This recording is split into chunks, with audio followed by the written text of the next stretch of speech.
Hello everyone, and thank you for watching my channel. If you like what I'm doing here, please consider subscribing, liking, and commenting. It would really help the channel out quite a bit. Thank you very much. CBS Radio Mystery Theater presents...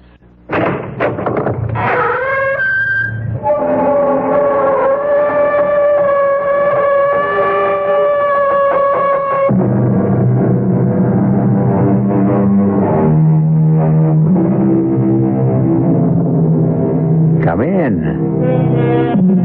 Welcome. I'm E.G. Marshall. Mark Twain once said that everybody talks about the weather, but no one does anything about it. An ever-increasing army of people feel that way about pollution, but happily are doing something about it. Trying, anyway. But trying, mark you, against great odds. Odds which can be lumped under the one descriptive word, apathy. Apathy. Perhaps the most destructive negative force mankind has ever known.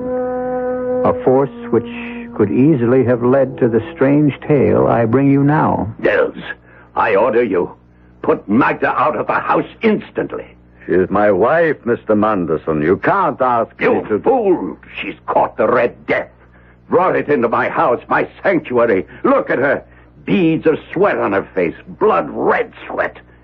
She's caught the plague. Plague or not, I am not putting her out to die. Then I am. And one move from you to stop me and you'll go out with her. I mean what I say, Nils. Every word of it.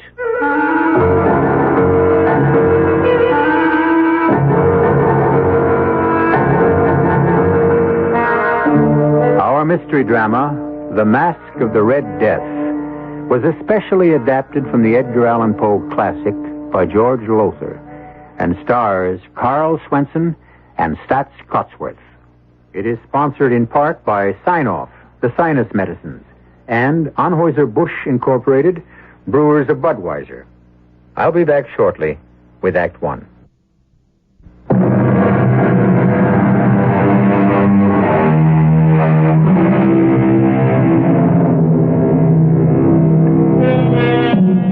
The Masque of the Red Death.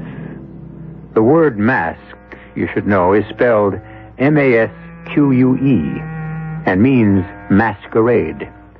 And to begin this particular masquerade, I'm going to ask you to join me in a huge house, a mansion, on top of Lookout Mountain. We're in a vast living room, one wall of which is made of plate glass, through which, in whatever direction the house turns, yes, you can turn the house by pressing buttons, can be seen miles on miles of country far below. There are others in the living room with us, including the multimillionaire owner of this luxurious estate. That tall, expensively dressed, gray-haired man over there, Milo Manderson. So just shut up, Jack. Once and for all, shut up. Milo, all I'm saying And is... I'm sick of hearing you say it. Flossie's sick of it. Doreen's sick of it. We're all sick of it. So shut up. Okay. But just let me point out one more Jack, thing. please. Can't you see how upset you're making my father? You're talking as if he were doing something perfectly awful, when all he's doing is saving us from the Red Death. You ought to have a little more gratitude, Jack. Don't you understand? Any of you understand? Look out that window into the valley where the village is. The farmlands, dead animals in the fields, cows, horses, pigs, chickens, everything. Doreen, shut him up. Shut him up or I won't care if he is your husband, which is the only reason I brought him along. I'll throw him out. I'll make up your mind, Milo. You didn't bring me here. You forced me here. For Doreen's sake, not yours. You penniless hayseed, you farmer. Huh, would you believe it? 1996. Here we are in the year 1996, and he's still farming like it was 20 years or 30 years ago. Not 20 years ago, Milo. Not 30, 100. I'm trying to bring the land back to what it was, trying to replenish the earth, to restore what fools like you took out of it with every pollutant you can think of. I'm trying to save... Now I've had it. I'm warning you for the last time. Doreen, talk to this fathead you married. Talk some sense into him. Milo, give Flossie a little drinky. A little martini. I could do with one myself. Now, you talk to him, Doreen.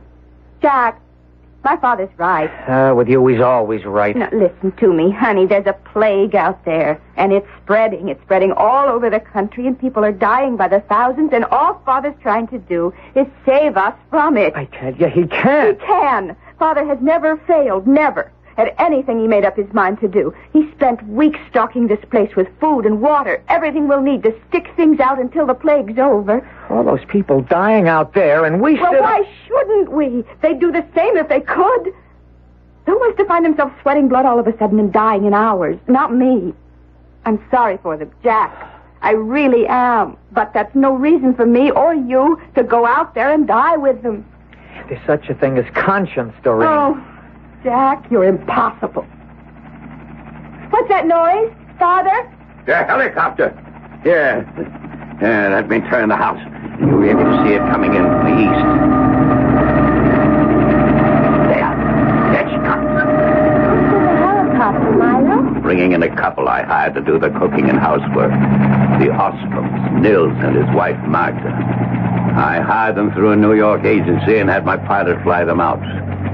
What about the plague? Father, they could be bringing it with them. I had them checked out, complete physical, and every precaution taken to keep them from any contact with people till they got to the chopper. Nothing to worry about. Oh, look at that gorgeous hunk of man getting out of the copter. That's Nils. Ooh, 6'4" if he's an inch. Long blonde hair. Oh, wow. You keep your eyes on me, baby. I'm the guy you're going to marry, remember, not him. How could I forget? You're the guy with all the money. Yeah. Well, okay, here they come. Now, as soon as they get in the house, we lock the place up solid, and I mean solid. Nobody gets in or out till this plague is over. You're Nils Ostrom, that right? Yes, Mr. Manderson. And this is Magda, your wife. Yes, sir. I should tell you she cannot hear or speak. She is a deaf mute. A deaf mute? Well, how in Hades are we going to talk to her then? Give orders? She can read your lips. Excuse me, sir? Yeah, what? The pilot of the helicopter, he asked me to ask you, will you let him stay? No way. He is standing out there, sir, waiting for one sign or another from you. To motion him to come inside or wave him away. But he's going to get waved away. Wait a minute, Milo. What now, farmer boy? I'm going with him. Now, Jack, we've been through all this before. I'm sorry, Doreen. I love you. You know that. But I just can't save my own skin while others are dying. Not if I can do something to help. Milo, you forced me to come here. And I'm forcing you to stay. Father! Well, that'd defeat your own purpose, wouldn't it? To shoot me, Milo? Oh, no intention of killing you, Jack. Just a bullet through the leg to stop you, and I'll do it. I'm going to protect you from the plague whether you want it or not. Not for your sake, but for Doreen's. She loves you. You don't ask me why, but she does. That's the only reason I'm keeping you here. Nils, you and your wife start locking the place up. Yes, sir. Come, Magda. I'll wave that pilot off. You could have let him stay, Milo. You may be sending him to his death. And if it weren't for Doreen, you'd be going along with him. Now shut up and help get this place locked up.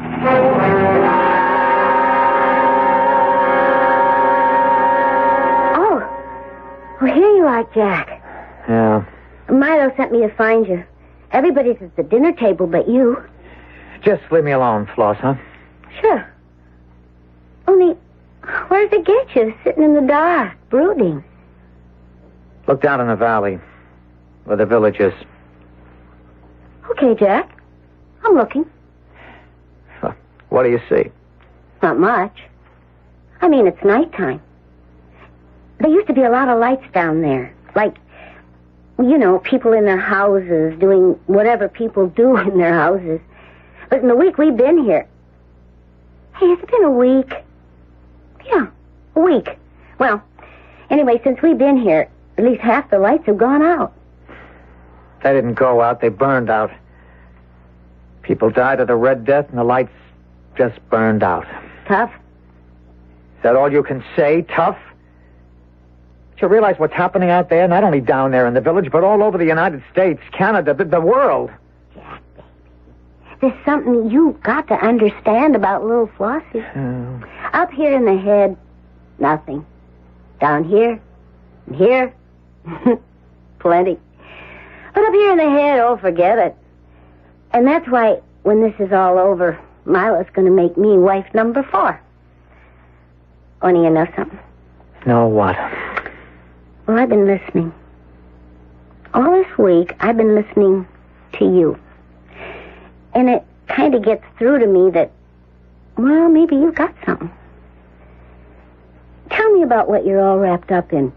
This orgasmic farming thing. Organic. You wouldn't be interested. So why am I asking? Well, it's simple. It's like a bank account. Well, that I know about. All right. So then, if you take out more than you put in... No bank account. Overdrawn. Fini. Exactly. So... Well, it's simple. The land, the earth, where all the world's food comes from, it's a bank account. Now, unless you want to be overdrawn, you got to put back in what you take out. Well, the world has been taking out and never putting back in. The land is bankrupt. It's overdrawn. It's poor, not rich anymore. So what comes out of it is poor, not rich. So no matter how much people eat, what they eat is practically worthless. Oh, yeah. You follow me then? Like a tiger. If what we eat is worthless, well, then we get sick. We get sick. The air gets sick. The waters get sick. And then we get what we've got now, the plague or the Red Death. Oh. So him, Milo, what he's doing, trying to save us from the Red Death, well, what good is it? I mean, if the plague stops like he says it will. It will, but there'll be others, worse.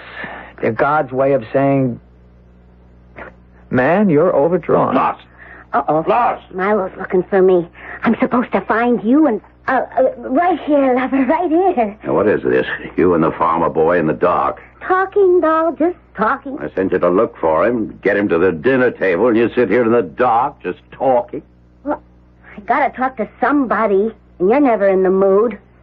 Not for that. Well, what's so interesting in him? Well, he was telling me about organic farming and how it could save the earth from going bankrupt. No, not that again. Come on, dinner's getting cold. You heard me, Jack. I'll stay here, Milo. Oh, come on, Jack. You ought to eat. Keep up your strength. On that food? It's practically worthless. Well, just to keep me company, then. We can talk some more, and I like talking to you. Yeah, that's about all Farmer Boy can do, talk. Anybody can talk. I act. You just remember one thing, Flossie girl. I'm the one that's saving you from the Red Death. Yeah. Only answer me a question, Milo. Sure. Saving me. For what?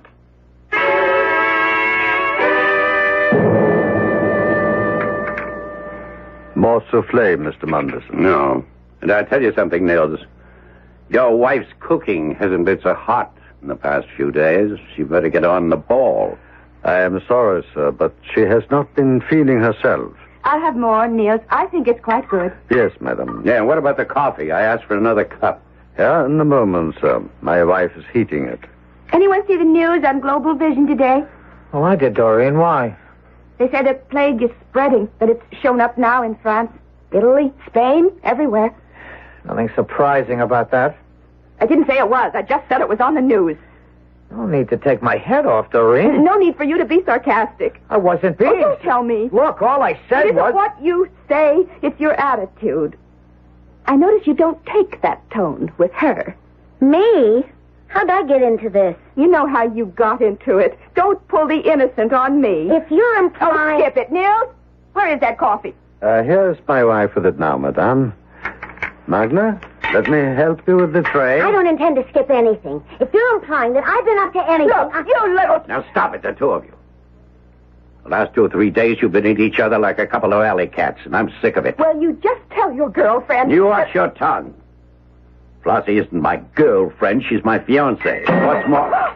What the devil? Sorry, sir. I'm very sorry. My wife, The tray slipped from her hand. Magda! Look out, she's collapsing. Magda! Oh, my dearest. Let me give you a hand with her, Nils. No, sir, stand back. But, Nils... No, get back, sir, get back. Don't come near her. Can't you see? See what? Her face. She's sweating blood. Yes, I'm afraid she has the red plague. It's worse than that. She's brought it here.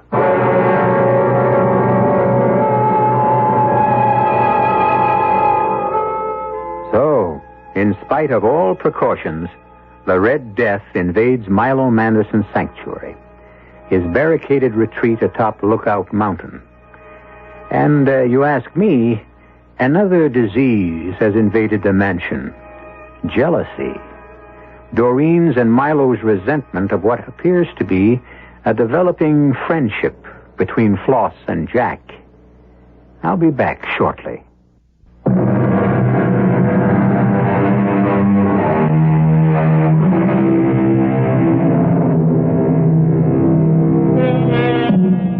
As ye sow, we are told in the Bible, so shall ye reap. It would appear that multimillionaire Milo Manderson is on the threshold of doing some reaping. He thought himself and his few chosen companions safe from the plague of the Red Death, secure in his isolated retreat atop Lookout Mountain, the world and the spreading death in it barred from his door. Not so.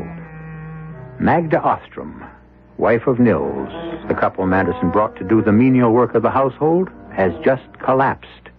Get her out. What? Get her out. Out of this room, out of this house. Oh, now cool it, Milo. The woman's dying. And we're not dying with her. Father! Don't start breaking The things. money I spent to protect us, the precautions I took, weeks of thought and preparation. To doctors. How many doctors did I send them to examine them and check them out, make sure that they were free with a price? Father, get hold of yourself. Now she comes down with it. In my own house. This sanctuary, I nearly killed myself to make ready so we'd all be safe. Get her out of here. You can't ask me. Get her out. I will not. No, Mr. Manderson, I will not. Magda is going to die, but she is not going to die alone. Then die with her. Milo, no. Get out of my way. Give me that gun. Father! Yeah. Stop it. All of you, stop it. Oh, now you're giving orders. You. Shut up and listen. My wife is trying to say something in sign language. Yeah, Magda. What? No. Oh, but my darling, you... Very well. What did she say, Nils? She said there is no hope for her, and there is no sense in two of us dying. What's she doing? Where's she going? Out of the house. To die alone. Goodbye, my dearest. Goodbye.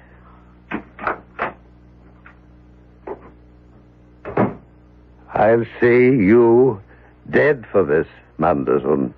Mr. Manderson. And I'm not scared by threats. No threat, Mr. Manderson. A promise. Business has been brought to a virtual standstill throughout the world. Here in the United States, countless thousands who tried and are still trying to leave the congestion of the cities for what is considered the relative safety of rural areas Shut that thing are off. blocked by military and local I said police. shut There that are thing riots off. in the... Oh, Oh, look! His face! The Red Death. He's got it. His face. Red. With sweat. All right, I'll shut it off. The sight of death becoming too much for you, Mr. Manderson? Shut up. I'm sorry, sir. I thought perhaps the sight of my wife's body lying out in the patio where she collapsed and died. Nils, you'll go too far, I warn you. I'd shoot you now if we didn't need you. Need me? For what? Are you also incompetent, so helpless you can't do for yourselves? The ladies can cook? Me? I can't boil water. And I don't intend to. That's what you are paid for. You are so like your father, madame. You think everything can be bought, even life. Now, you look here. Since your wife died 2 days ago, you've been acting like anything but the servant you are. Now, you just cut it out. You just remember your place. Remember who and what you are. Do you understand me, Nils? Totally, madame. Is there anything madame wishes before I go to make up the beds? Not at the moment, but when there is, I'll let you know. Thank you, madame. Now, that's the way to handle a servant. Nice going, Doreen. I'm proud to call you daughter. Well, I'm not proud to call her wife. The man isn't himself. He's broken with grief. He loved his wife. He saw her go to her death alone. He watched through this window as she collapsed out there on the patio and died before his eyes. And you treat him as if he were nothing, the way you treat me, treat Floss.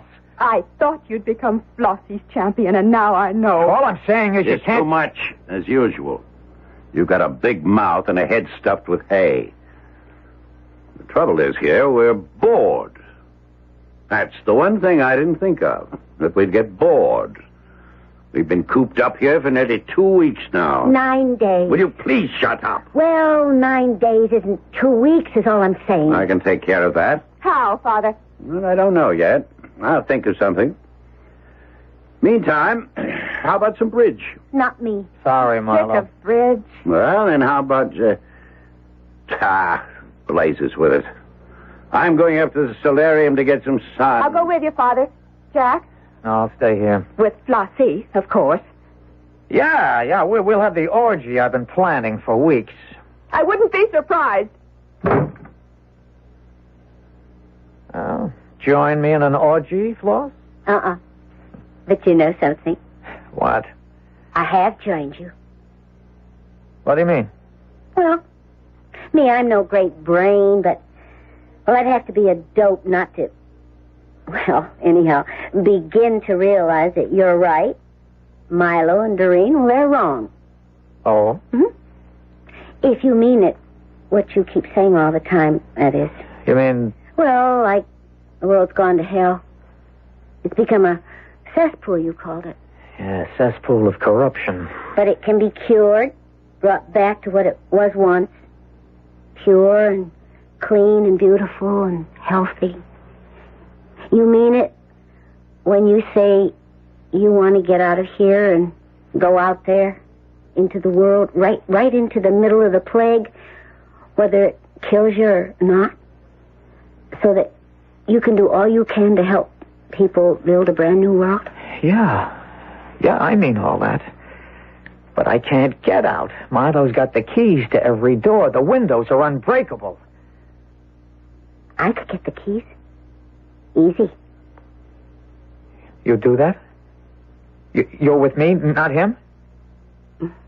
I never was with him. It was a deal, kinda, you know. Yeah. So what do you say? Well? That means leaving Doreen. You still got a thing for her, huh? I never lost it. Oh. Well, you got decisions to make. Leave Doreen and do what you believe is right. Or don't leave Doreen and don't do it. A decision I don't think you need make, Mr. Reynolds. Not yet. Nils. I apologize. I overheard something of what you've been saying. Whatever your decision, it would be foolish for you to go out into the world right now, sir. You think so, Nils? I know it, sir. The plague is reaching its height. In a few days, it will begin to break and then recede. But right now, and for the next few days, it will be at its most dangerous point. But Believe me, sir. Leave here now, and your death will be assured. And you are among a handful the world cannot afford to lose. Not at this time. Nils, you're something else. You know that? Sometimes you talk like you know all there is to know. It'll be fun, Doreen. A barrel of fun. Costumes. What about costumes? That's all taken care of. Hey, now, Floss, Jack, yeah, you, Nils. I got a great idea. You say you're bored. You say life in the Milo Madison hideaway holds no variety for you, no spice at all for you. Well, I tell you what I'm going to do. I'm going to give you a party. A party? Not just a party, Jack the boy. A masquerade party. Are you crazy? What do you mean crazy? Party? A masquerade party? When out there the world is dying? Milo, it's obscene. You see, Doreen, I told you. Beat my brains out thinking of something to liven things up, to keep us from going nuts with boredom. Where do I get? Where? You don't go along with the story, and you don't. Well, I didn't at first. But then he changed your mind. What if he did? At least he's doing something. All you do is talk. That's all I can do. Locked in here, a prisoner. What more can I do? Something, I don't know, but something. Don't just talk. Do. All right, I'll do. Milo, you take your masquerade party and stuff it. I've decided we're going to have a masquerade party. And that's what we're going to have tonight. And you're going to be in it, you and Flossie. Floss, you go along with this? No. Now, look, you little... Tramp? Is that what you're going to say, Milo? Don't put words in my mouth. Don't you put thoughts in my head. Thoughts I wouldn't rather think. Look through that window. There's death out there. All around out there. A masquerade party. How could you think of it? How awful could you be to even think of it? We are going to have a masquerade party. And we're going to have it tonight.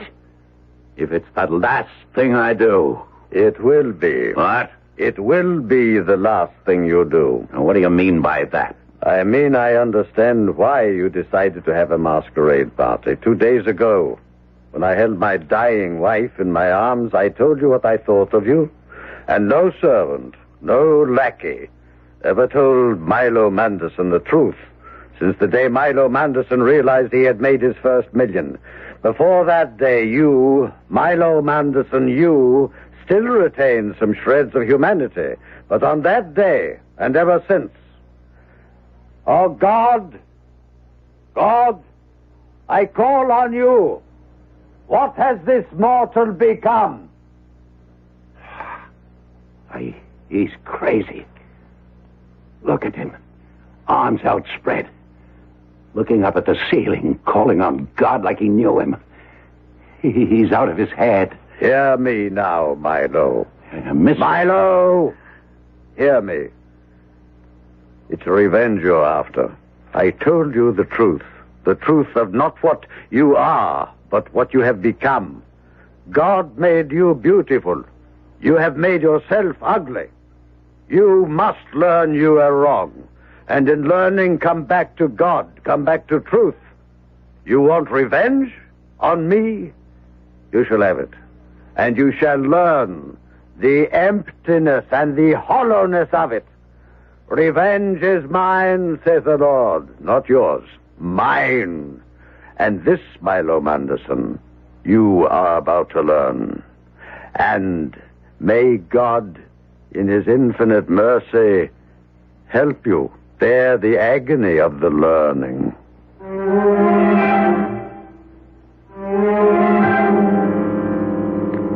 A strange speech, surely. Nils calls on God as if, as if he knew him as intimately as I know you.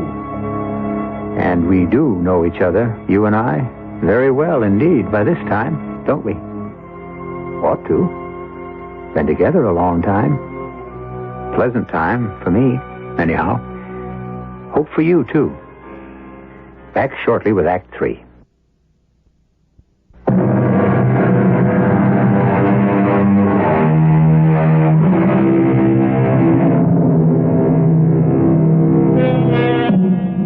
Death, in the form of a plague, known as the Red Death, lays waste the world, while in an isolated mansion atop Lookout Mountain, multi-millionaire Milo Manderson, seeking refuge, barricades himself and his companions from it. Now, vengeful or callous, or both, he proposes to hold a masquerade party to relieve the boredom of their voluntary imprisonment. We rejoin the small, beleaguered group in the vast living room of the mansion as... He's gone crazy. You have, Nils. You know that. You've gone crazy. No, not I, you. A long time ago. You don't see me acting like I was God. Don't I? I think Nils is right. In a way, Milo, you've come to think you're more than God, really. Well, now you are going too far, Jack. No. Wait a minute, Doreen. Wait just 1 minute. Let this hayseed husband of yours go on. So, God sent the Red Plague to wipe us all out. That is, eh? Maybe he didn't. Maybe he didn't have to. From where I sit, you created it yourselves. You're as crazy as Nils. Wait and see, Milo. Just wait and see. Yeah. And while I'm waiting, we'll have our party. Yes, there's a big closet in the game room, and it's loaded with costumes. From the bash we had up here a couple of years ago, Doreen, you remember? Yes. So you can all get your costumes from there. Nils, you break out the Port Rocher. I've been saving that champagne for a special occasion. And if you ask me, this is going to be a real special occasion. It will indeed be that, Mr. Manderson. The most special occasion of your life.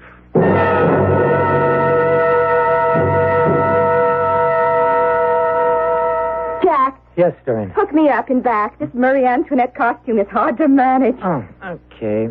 You look handsome. That black and white domino. What kind of mask? Black or white? Black.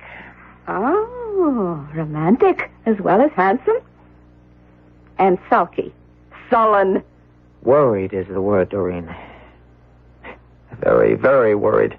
Oh, now don't tell me that little act Nils put on, that performance of stretching his arms wide and crying out to God. Don't tell me it got to you. The way it got to you? To me, I thought it as laughably ridiculous as my father did. Your father He's did... only trying to save us from the Red Death, Jack. And it's about time you gave him some credit for it instead of insulting him every chance you get. I'm not insulting him. I'm trying to wake him up. I don't know why it is, no matter how I try to keep things pleasant between us, you always manage to start your eternal harping on pollution. I'm sorry, Doreen. Oh, you're always sorry. But that doesn't help. You ruin everything, just as you're trying to ruin my fun. Fun? How can you talk about fun? Because I need fun. That's why, because my father's right. We're going house crazy with boredom, and I don't see how a few hours of fun will change anything in that world you worry so much about, one way or the other. The music is starting. Oh, let's go down. Jack, please, please, for once, let's enjoy ourselves.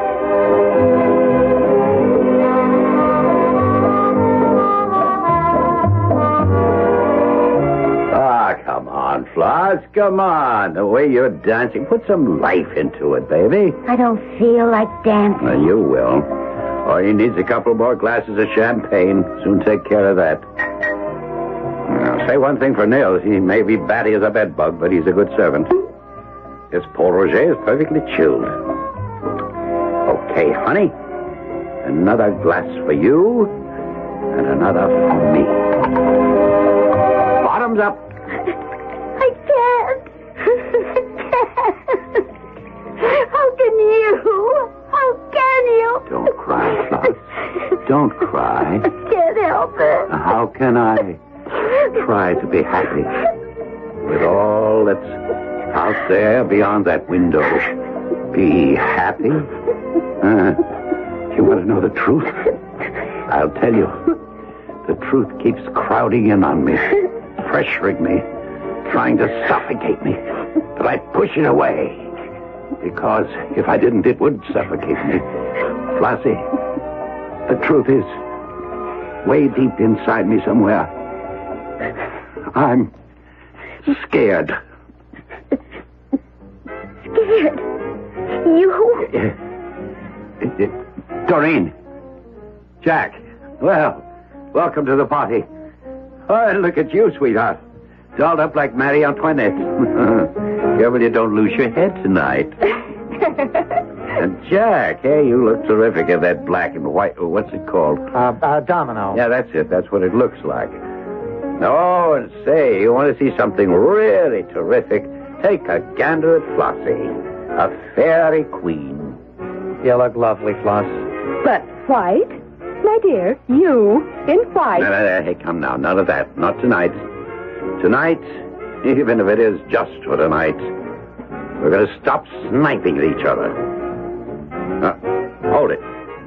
Wait a minute. We need Nils. He's a guest, too. He's a kind of a serving guest, but still a guest. Nils? Hey, Nils.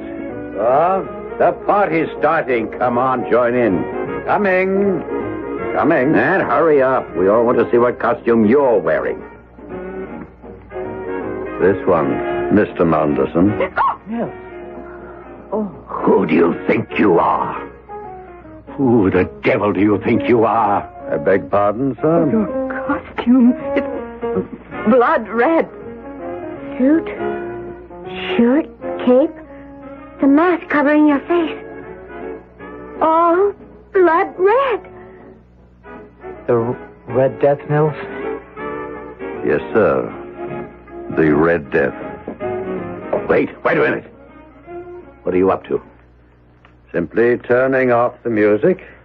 So that's it, is it? You intend to ruin my little party, do you?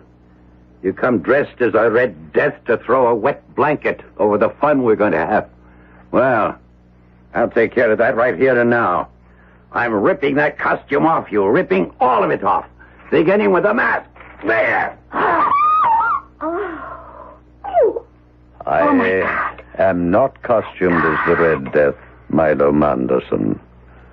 I am the Red Death. A skull. A blood red skull. No face. A skull. Blood red. You are the Red Death. God help me.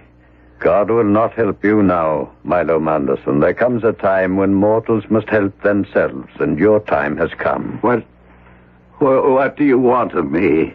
You may make a choice I will give you. You may make the choice for good or ill. Name it. I'll choose what's right, what's good. I swear it to you. You can choose to live. Yes. Or die. What do you mean, Nils? I'm sorry. That's not your name, of course. Oh, it will do. What do you mean? To live or die? One of you or your father, must die. And the choice I leave to him. Are you saying that Milo must choose either to give up his own life and save Doreen's or refuse and let her die? I am. Wow. I mean, wow. Nils, what about Floss? What about me? You have no part in this. When I am gone, as I soon shall be, when I no longer plague the world, you and others like you will be needed to restore it, replenish it. Me? Him I can understand, but me? I'm nobody. I'm nothing. And that makes you something. Milo Manderson, what is your choice? Haven't I anything to say about all this? Haven't I some choice in whether I live or die? None. But that's not fair. If my father chooses to let me die to save himself... But he hasn't. Not yet. Choose, Milo Manderson. Choose. Father. I can't die. I can't face death. It's too horrible. The thought is too horrible. Horrible. Your daughter dies then. Yes. What? What was that? He can't make a choice, don't you see? He hasn't the courage to choose death for himself or for me. Scared. He said it himself. Deep down inside, scared. And I never knew in all these years. Never knew. I thought he was the strongest man on earth, but he's just a scared child. Nils, take me. He must make the choice. Choose. Choose. No. Take her. Take Doreen. She offered, didn't she? She's not afraid. But I am. Look at me. Look, I'm sweating with fear. Look again. You're not sweating with fear, but with death. Red. Remember, I sweat. Blood. Red. I. Stricken, Milo Manderson. Stricken with the Red Death. But why? Oh, why? You gave me a choice. And again, you chose the wrong one. You chose to do evil instead of good. As you always have. Always. Now die. No! Die. And may your soul go to the hell it deserves. No! He flung himself through the window. Lying out there next to Magda. Oh, Mother. Easy, Doreen. Easy. Take it easy, sweetheart.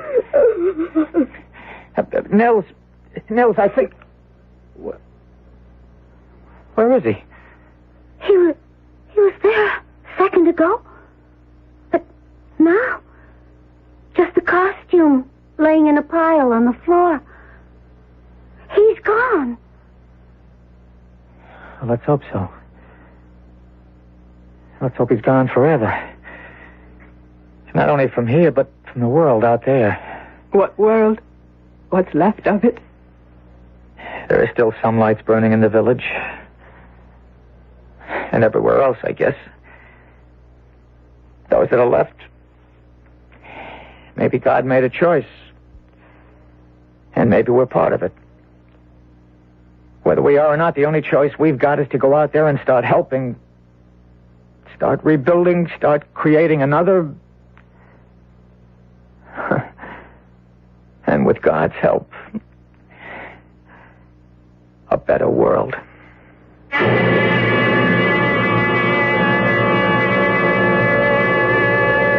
So ended the mask, the masquerade, if you will, of the Red Death. The year 1996 isn't too far off as years go. And as we know, there are men and women in the world today with the foresight to see what lies ahead if the pollution of our air and our water and the very earth itself isn't brought to an end. I'll be back shortly.